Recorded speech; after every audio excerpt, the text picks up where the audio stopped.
So we're looking at a stack of reports today that prove something pretty wild. Social media is no longer just a communication tool. We're talking about it acting like a biological agent. And a legal witness. Exactly. We call it reality distortion. And this isn't about cybercrime or hacking. This is about your nervous system and the courtroom. It's what we're calling the pathology of the virtual world. We've moved so far beyond just talking about screen time. Right.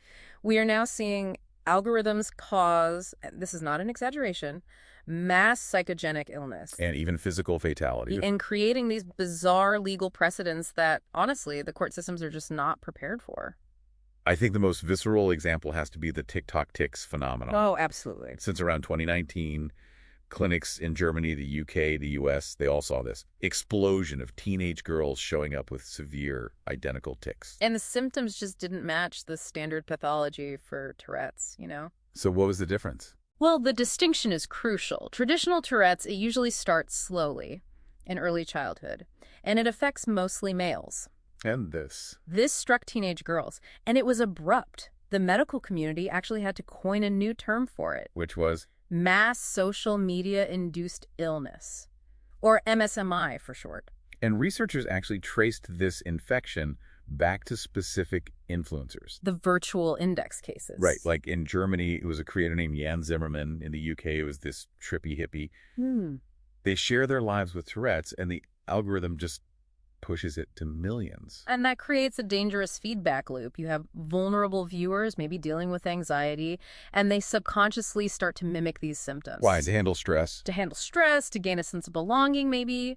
And then the algorithm sees the engagement on their own imitation videos, rewards it with views, and, well, the behavior spreads. It's a contagion. But the vector isn't a virus, it's video. That same algorithm isn't just, rewiring nervous systems. In some cases, it seems to override basic survival instincts. Which brings us to the borderline case in Rome. Yeah. June 2023, you have these YouTubers in a Lamborghini for a 50-hour challenge. Just driving around for 50 hours? For content. And they crash into a smart car and kill a 5-year-old boy. It's just a horrifying example of the economy of attention causing a real-world physical tragedy. But the truly grim part wasn't just the collision itself. No. Witnesses reported that the YouTubers, they kept the cameras rolling. Immediately after the crash. They were filming content while a child was dying. I mean, that is the psychopathy of this attention economy right there. It shows a complete detachment from reality. Where content is more important than human life. Absolutely. The driver took a plea deal, but it shows this huge gap in how we legislate what you could call digital recklessness. And the courts are scrambling to catch up. In Los Angeles, for instance, we're now seeing these bellwether trials over social media addiction. Right, and a bellwether trial, for anyone who doesn't know, it's basically a test case. To see how future lawsuits might go. Exactly, and they're comparing social media design directly to the tobacco companies.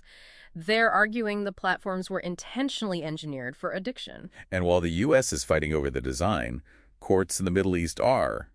Well, they're already using the platforms as judge and jury. It's a wild shift in what counts as evidence. I mean, we're seeing blue ticks on WhatsApp, the read receipts, used as legal proof of neglect in divorce cases. So if you leave your spouse on read and don't reply, judges in the Gulf have actually accepted that as evidence of ignoring your partner. Even blocking a spouse can be cited as emotional abandonment. It's incredible. Then you get the TikTok girls case in Egypt. Influencers like Haneen Hossam. They weren't just fined for their content. No, they were charged with human trafficking. Human trafficking? How did it even get there? Well, they used apps like Likey to invite young women to chat with men online for money. The prosecution argued this completely blurred the line between digital work and criminal exploitation. So we've gone from it's just an app to a world where a share can cause a nervous disorder. And block can end a marriage. Or a post can lead to a prison sentence. And the next hurdle, the one that might be the biggest, is what's called the liar's dividend. Okay, what's that? As AI makes it easier and easier to fake video and audio, the real danger isn't just being fooled by a deepfake. What is it then? It's that guilty people will be able to successfully claim that real evidence is fake. The whole idea of evidence starts to crumble. So if a court can't trust its own eyes or ears... The entire legal system faces a crisis of verification. How do you prove anything? Wow. That is a fundamental shift in how we perceive truth itself. might be a good time to log off for a I little think bit. so. Thanks for joining this deep dive.